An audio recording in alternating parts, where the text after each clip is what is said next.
When basic troubleshooting doesn't resolve transmission warning lights, advanced diagnostics are necessary.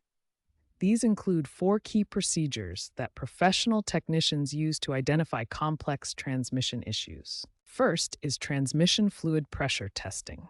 This involves connecting specialized gauges to measure hydraulic pressure at various points in the transmission system.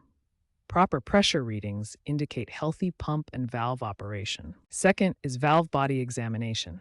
The valve body contains intricate passages and valves that control fluid flow. Inspection reveals wear, debris, or stuck valves that can cause shifting problems and trigger warning lights.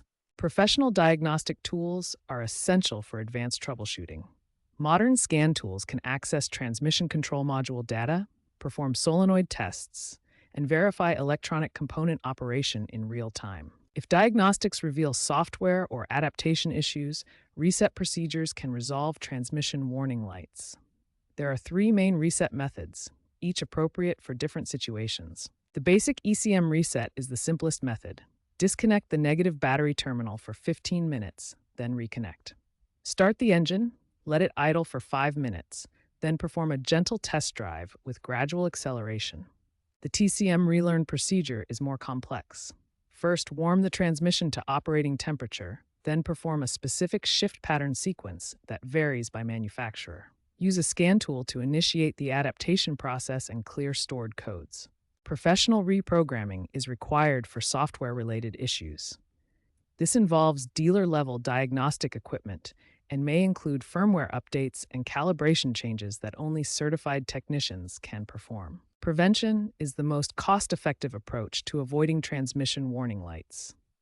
Regular maintenance and monitoring can prevent most transmission problems before they occur. Fluid change intervals are critical. Conventional automatic transmissions need fluid changes every 30,000 to 60,000 miles.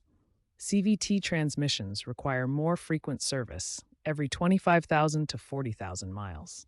Monitor these warning signs between service intervals: delayed engagement when shifting from park to drive, unusual noises during acceleration, burning smells from transmission fluid, and erratic shifting patterns or slipping between gears. Early intervention, when warning signs appear, has an 85% success rate and costs significantly less than major repairs. Regular maintenance and prompt attention to warning lights can save thousands in transmission replacement costs.